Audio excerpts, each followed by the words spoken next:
Oke baik, Assalamualaikum warahmatullahi wabarakatuh. Bapak Ibu guru yang terhormat, jumpa lagi di channel Guru Abad 21, channelnya para guru Indonesia. Konsisten menyampaikan info valid, komitmen melawan berita hoax.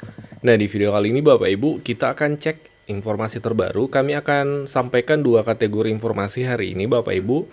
Yang pertama untuk semua guru, ya, baik yang sudah sertifikasi maupun yang non sertifikasi atau belum sertifikasi. Informasi yang kedua untuk kategori guru yang sudah sertifikasi, jadi khusus guru-guru sertifikasi terkait triwulan 3. Nah, kita mulai dari informasi yang pertama untuk semua guru tanpa terkecuali Bapak Ibu. Ya, baru-baru ini Bapak Ibu ya, Kementerian Pendidikan melalui Direktorat Jenderal Guru Tenaga Kependidikan dan Pendidikan Guru itu mengeluarkan sebuah edaran resmi Bapak Ibu. Ini kita baca.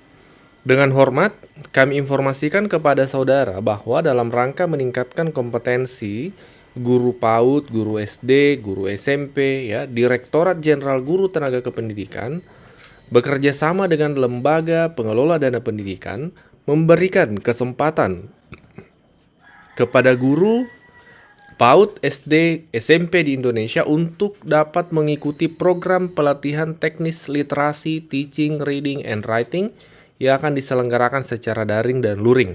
Jadi ini bukan hanya untuk guru-guru bahasa Inggris Bapak Ibu ya, ini untuk semua mata pelajaran, bahkan guru SD juga bisa, PAUD juga bisa. Adapun jadwal seleksi dan pelaksanaan program beasiswa ini adalah yang pertama untuk pendaftaran itu mulai 7 Oktober, jadi sudah berjalan sekarang Bapak Ibu, batas waktunya itu 21 Oktober 2025. Nah, seperti itu. Kemudian pelaksanaan program terbagi menjadi dua, yaitu pembekalan berupa pengenalan dasar mengenai literasi, teaching, reading, and writing, dan peraturan mengenai kompetensi literasi bagi guru oleh pakar literasi nasional. Yang kedua, micro credential literasi selama 6 hari. Bagi guru PAUD SD SMP dari pakar literasi Cambridge University United Kingdom. Jadi kampus ternama di dunia Bapak Ibu, Cambridge University, salah satu kampus top di dunia. Nah, apa saja persyaratannya?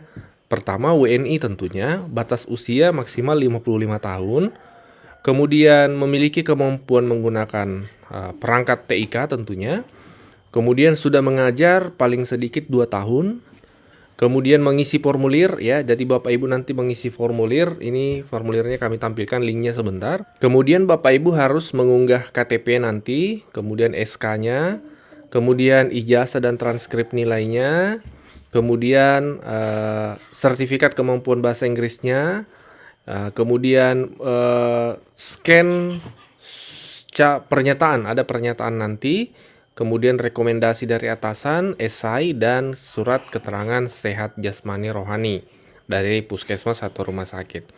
Nah, ini pendaftarannya Bapak Ibu kami zoom ya, link pendaftarannya silahkan dicek nanti GTK Kemendikdasmen.go.id /pelatihan teknis Dikdas. Untuk lebih jelas Bapak Ibu bisa menghubungi narah hubungnya dari kementerian, ini ditampilkan juga dalam edaran ini nomor WA-nya Bapak Ibu. Bapak Ibu bisa konsultasi seperti itu. Nah, ini ada format-format surat pernyataan Bapak Ibu, kemudian surat rekomendasi, kemudian esai. Bapak Ibu tidak perlu khawatir, kami akan cantumkan link untuk mendapatkan surat edaran ini yang diposting oleh kementerian. Ini resmi Bapak Ibu dari kementerian. Bapak Ibu bisa lihat websitenya di sini, gtkemendikdasmen.go.id. .go.id menandakan domain resmi dari kementerian.government.id.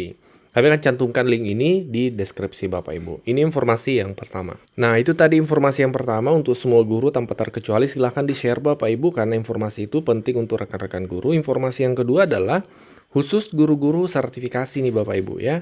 Ini terkait problem-problem atau persoalan-persoalan atau mungkin komentar-komentar dari rekan-rekan guru terkait validasi info GTK atau triwulan 3 ini. Mari kita baca sama-sama lalu kita coba ulas sama-sama sesuai dengan fakta-fakta atau regulasi yang sudah ada. Ada komentar dari Ibu Sri Harni, memenuhi ngajar di sekolah lain kok gak dihitung, faktanya kan mengajar sungguh-sungguh. Nah, memang Bapak Ibu ini juga yang agak berbeda di semester ini. Mengajar di sekolah ini tuh sudah tidak diakui Bapak Ibu. Sudah tidak diakui. Jadi kemarin-kemarin kan kalau guru kekurangan jam di sekolahnya, sekolah induknya itu ambil jam mengajar di sekolah lain untuk memenuhi jam.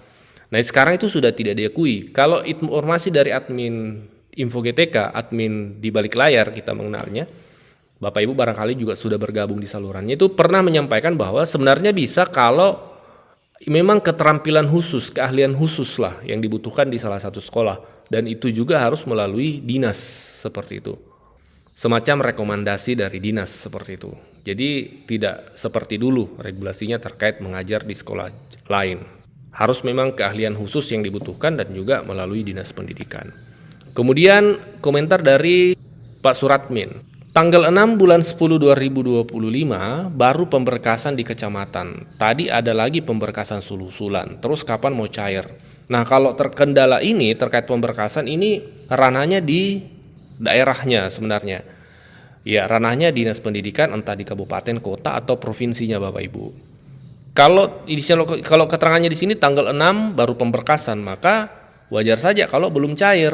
Ya Bapak Ibu, karena pemberkasan itu adalah tahap awal yang biasanya dilakukan oleh guru. Nanti dinas pendidikan itu kan kodenya 16 Bapak Ibu ya, menunggu persetujuan dinas atau menunggu pengusulan dinas.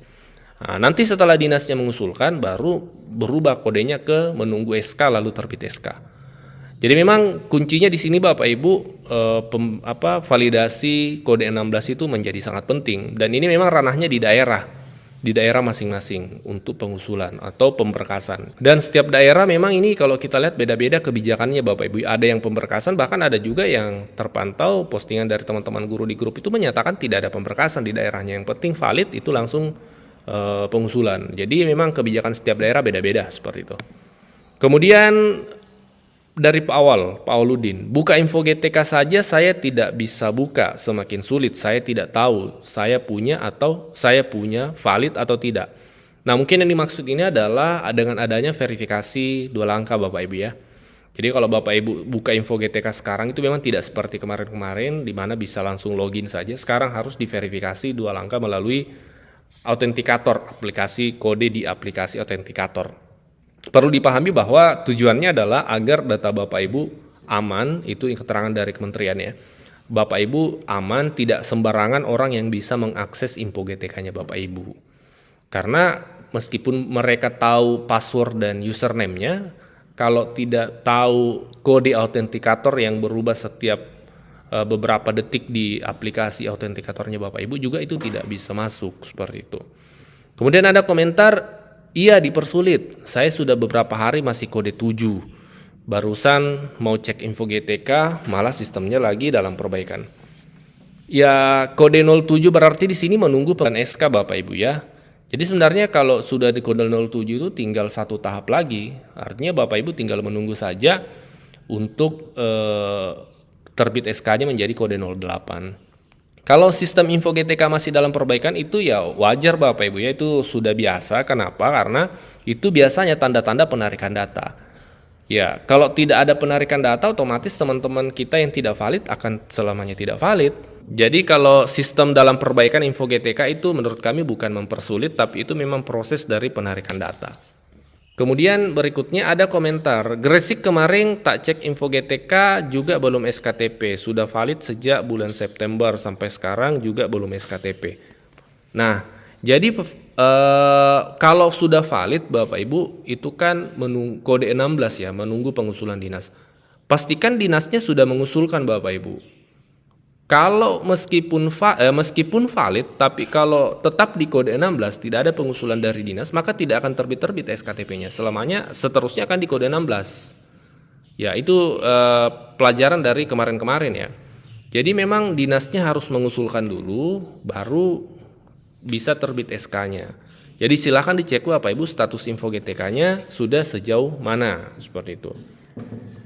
Kemudian ada komentar, sama, saya kesalahan nama tapi sudah diperbaiki di Dapodik. Sampai sekarang TW3 SD belum cair. Semoga mulai Senin minggu ke depan cepat mencair. Nah, ini betul yang dilakukan oleh Pak Jenudin. Ada kesalahan data di Dapodiknya, gercep langsung diperbaiki. Nah, seperti itu Bapak Ibu. Jadi memang peran kita sebagai guru juga penting ketika data kita tidak valid. Itu kita harus tahu penyebabnya apa, kemudian diperbaiki di Dapodik melalui operator. Ya, kalau tidak diperbaiki, oleh guru itu sendiri berkoordinasi dengan operator sekolah, ya sepertinya akan selamanya tidak valid ya. Karena begitu selama ini. Jadi harus valid dulu, hijau dulu baru bisa terbit SK.